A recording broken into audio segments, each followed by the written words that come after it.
안녕하십니까. 2050년 탄소 제로 선언 촉구를 위한 국회 기후위기 그린뉴딜 연구회와 더불어민주당 미래전환 K뉴딜 위원회 그린뉴딜 분과의 공동 기자회견을 시작하겠습니다. 저는 오늘 기자회견의 사회를 맡은 더불어민주당의 이소영 의원입니다. 금일 2050년 탄소제로 선언 촉구 기자회견에 참석해 주신 여러분 감사드립니다. 어제 일본 정부가 2050년까지 온실가스 순 배출을 제로로 만들겠다는 목표를 공식 발표했습니다. 이미 탄소제로 목표를 밝힌 유럽연합과 중국 등에 이어 일본까지 탄소제로를 선언해 사실상 주요 산업국들은 모두 탄소제로를 선언한 상태입니다. 미국 역시도 민주당의 조 바이든 대선 후보가 2050년 탄소제로 목표를 핵심 공약으로 발표한 상태입니다.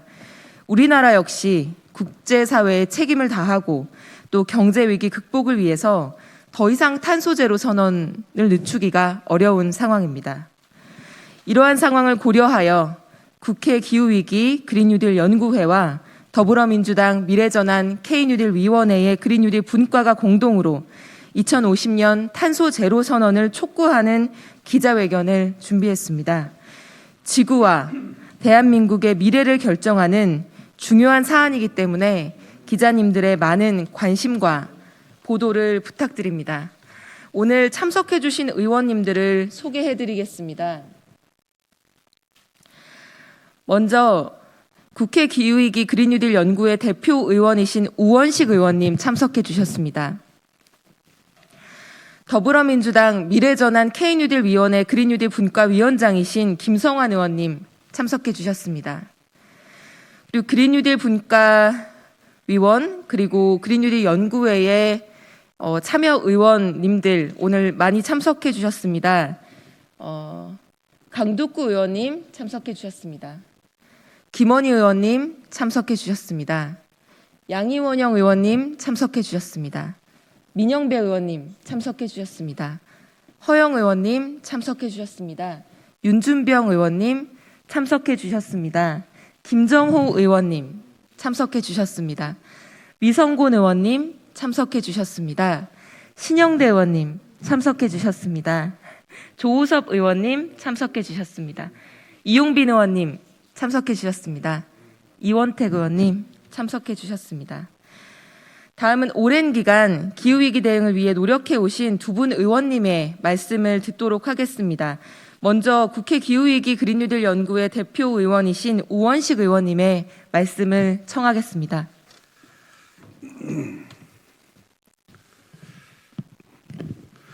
우리 더불어민주당의 많은 의원들이 이 자리에 함께 섰습니다. 온실가스로 인해서 초래되어진 기후위기로부터 지구를 구하자고 나선 의원들이 더불어민주당에 이렇게 많은 의원들이 있습니다. 오늘 다른 일정이 있어서 참석하지 못한 의원님들까지 더 포함하면 여기에 더 많은 숫자가 함께하고 있는 것입니다. 지구를 지키는 더불어민주당의 노력, 또 앞으로 우리 산업 경쟁력을 지키려고 하는 우리 더불어민주당의 노력이 이렇게 든든하게 큰 발걸음으로 나아가고 있다는 것을 먼저 말씀드립니다. 어제 스가 일본 총리가 취임 이후 첫 국회 연설에서 2050년까지 온실가스 배출을 제로로 하겠다고 선언을 했습니다.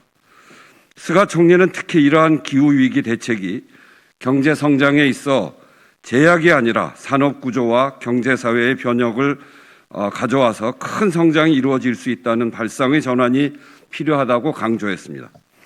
일본은 우리나라보다 화력 발전 비중이 훨씬 높고 OECD 국가 중에 유일한 해외 석탄 수출국이라는 점에서 시사하는 바가 매우 큽니다.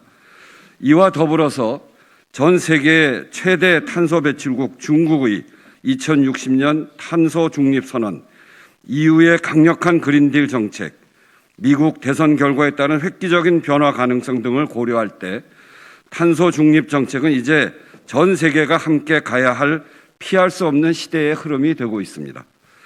우리나라는 문재인 정부 출범 이후 재생에너지 3020, 그린 뉴딜 정책 등의 성과로 재생에너지 보급 속도와 보급량에 있어서는 이전 정부와 확연히 차이를 보이고 있습니다. 그러나 정작 온실가스 감축 목표는 여전히 5년 전 그대로인 것은 정말 부끄러운 일입니다. 우리가 그린 뉴딜에 힘을 쏟고 있지만 목표를 분명히 하지 않으면 사상 누각의 우를 범할 수 있습니다. 2050 탄소 제로 선언은 이제 선택이 아닌 생존의 문제입니다. 향후 대한민국의 글로벌 산업 경쟁력과 그리고 경제사회의 변혁과 성장을 위해 반드시 가야 할 길입니다. 오늘 그러한 절박함을 전하기 위해 많은 의원님들이 뜻을 함께 모으기로 한 것입니다. 그린 경제를 둘러싼 치열해진 주도권 경쟁에 더 이상 대한민국이 머뭇거려서는 안 됩니다. 글로벌 스탠다드를 만드는 과정에서 우리가 주도권을 가질 수 있도록 더 과감하고 적극적인 온실가스 감축에 나서야 합니다. 2030 감축 목표 상향과 2050 탄소 중립 선언을 정부에 강력히 촉구합니다. 저희들의 뜻을 모아서 정부의 의견을 전하고 반드시 이 길로 갈 수 있도록 최선의 노력을 다하겠습니다. 감사합니다. 다음으로 더불어민주당 미래전환 K뉴딜 위원회 그린뉴딜 분과위원장이신 김성환 의원님의 말씀을 듣도록 하겠습니다. 네, 높네. 네, 키가 커서. 네, 중국에 이어서 기후위기에 소극적이었던 일본까지 어제 2050년 탄소제로 선언을 했습니다. 이제 우리나라 차례입니다. 코로나 위기보다 100배, 1000배 큰 위기가 온다면 기후위기라고 합니다. 시시각각 기후위기가 닥쳐오고 있는 지금 위기는 곧 기회일 수 있습니다. 늦어도 2050년까지 탈탄소 사회로 전환하는 일은 문명의 대전환을 의미합니다. 1769년에 제임스 바트가 처음으로 전기기관을 만들었습니다. 1800년대 석탄과 전기기관차, 1900년대 석유와 자동차로 상징되는 산업혁명 시대를 우리는 살아왔습니다. 산업혁명은 한마디로 탄소 기반 문명이라고 할 수 있습니다. 우리는 이제 앞으로 30년 동안 탈탄소 시대로의 새로운 문명을 만들어 나가야 합니다. 1차 산업혁명은 영국이, 2차 산업혁명은 미국이 주도했다면 탈탄소 혁명의 주인공은 아직 어느 나라라고 말할 수 없습니다. 지구에 부담을 주지 않고 인류가 자연과 공존하면서 더 행복하게 살아갈 수 있는 새로운 문명사회의 주인공이 저는 대한민국이 되기를 진심으로 희망합니다. 고맙습니다. 다음은 기자회견문 낭독 시간입니다. 참석해 주신 의원님들이 나눠서 낭독하도록 하겠습니다. 먼저 김정호 의원님 시작 부탁드립니다.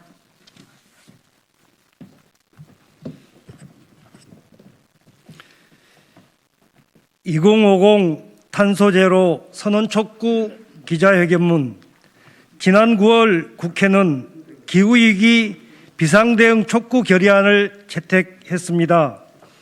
만장일치에 가까운 찬성을 얻어 통과된 이번 결의안은 현 상황이 기후위기 비상상황임을 인식하고 기후위기에 적극적으로 대응하기 위하여 우리나라도 2050 탄소 제로를 선언해야 한다는 강력한 요구입니다. 세계적인 석학 제러미 리프킨은 2028년경 화석 연료 문명은 막을 내리고 태양광, 풍력 등 재생에너지가 더 저렴해져 녹색 산업이 주류화가 될 것이라고 지적한 바가 있습니다. 이는 기후 위기가 환경 위기를 넘어 경제적 전환까지 가져올 것이라는 전망입니다. 국제에너지기구 분석에 따르면 현재 가장 많이 투자되고 있는 에너지는 재생에너지로 전체 에너지 투자의 66%를 차지하고 있습니다. 반면 석탄 화력은 12%, 원자력은 8%에 불과합니다. 녹색 산업의 경쟁력이 곧 국가 경쟁력이 되고 있습니다. 이런 상황에서 탄소 제로 선언을 늦추는 것은 에너지 다소비 산업이 주력인 우리 경제에 잘못된 신호를 주는 것과 마찬가지입니다.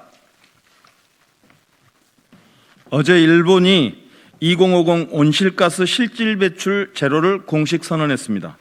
일본은 화력발전 의존도가 높은 국가로 온실가스 배출량 세계 5위 국가입니다. 이 때문에 일본 정부는 지금까지 기후위기 대응에 책임을 다하지 못한다는 비판을 받아왔습니다. 유럽 선진국들이 앞다퉈 2050 탄소 제로 선언을 할 때도 일본 정부는 2050년까지 온실가스 80% 삭감 목표를 제시해 환경 문제에 소극적으로 대응해 왔습니다.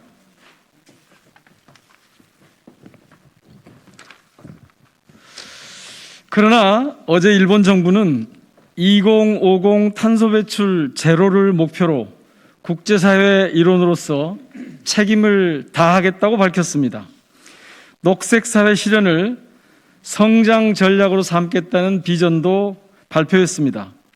우리나라와 같이 에너지 수입 의존도가 높고 화력 발전 비중이 높은 일본의 선언은 우리에게 시사하는 바가 큽니다. 일본뿐만이 아닙니다. 지난 9월에는 온실가스 배출 세계 1위인 중국이 2060 탄소 중립 선언을 했습니다. 또 배출량 세계 2위인 미국의 조 바이든 민주당 대선 후보 역시 2050 탄소 제로를 공약으로 내걸었습니다. 이미 탄소 제로를 약속한 EU를 포함해 주요 국가들이 대부분 2050년까지는 온실가스 배출을 멈추겠다고 약속했습니다. 이는 산업혁명 이후 현대 문명의 기초가 된 화석연료를 중단하자는 메시지이자 탄소 문명이 탈탄소 문명으로 바뀌고 있다는 패러다임 전환의 상징이기도 합니다. 그런데 온실가스 연배출 세계 7위, 누적 배출량 17위인 우리나라는 탄소 제로 선언을 주저하고 있습니다.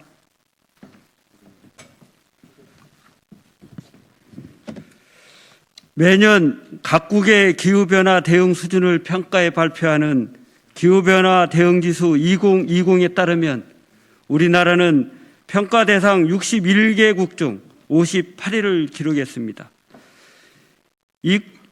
2019년 보고서에서도 60개국 중 57위였습니다. 우리나라가 이렇게 낮은 평가를 받는 이유는 2030년 온실가스 감축 목표가 파리 협정에서 정한 2도 목표 달성에 부족하고 에너지 믹스에서 재생에너지가 차지하는 비중이 낮으며 1인당 온실가스 배출량과 에너지 소비량이 높기 때문입니다. 이제 문명의 전환이라는 무게에 걸맞는 전방위적인 전환의 의지를 보여야 할 때입니다. 그 첫걸음이 바로 2050 탄소 제로 선언이 되어야 합니다. 우리와 산업 구조가 비슷한 일본과 중국이 탄소 제로 선언을 한 이유도 여기에 있습니다. 일본은 세계 최고의 에너지 효율 기술을 가지고 있습니다. 중국은 세계 최대 태양광 모듈 생산국입니다. 우리 역시 아직 선진국에는 미치지 못하지만 훌륭한 제조 기술과 인적 자원이 있습니다. 녹색 산업을 통해 빠른 추격 국가를 넘어 녹색 선도 국가로 거듭날 수 있도록 국회와 정부가 책임을 다해야 합니다.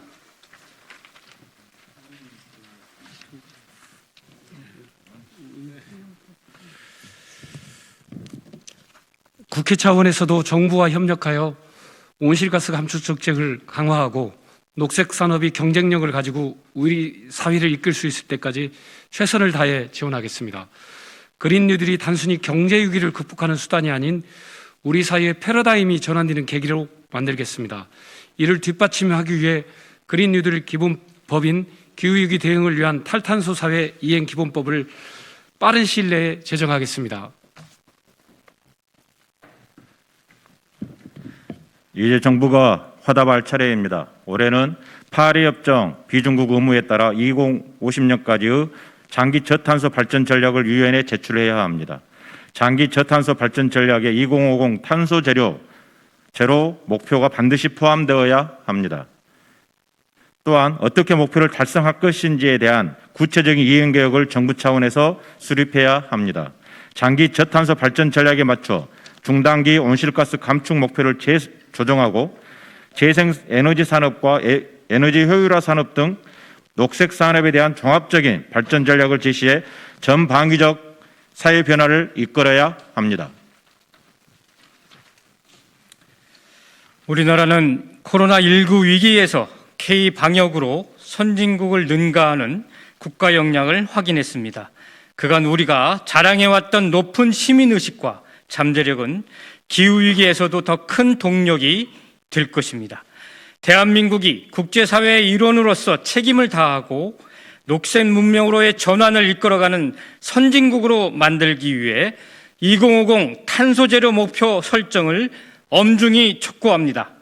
기후위기를 통해 우리나라와 전 세계가 지속 가능한 발전을 이룰 수 있도록 지금은 행동해야 할 때입니다. 2020년 10월 27일 국회 기후위기 그린 뉴딜 연구회 민주당 미래전환 K 뉴딜 위원회 그린 뉴딜 분과 일동.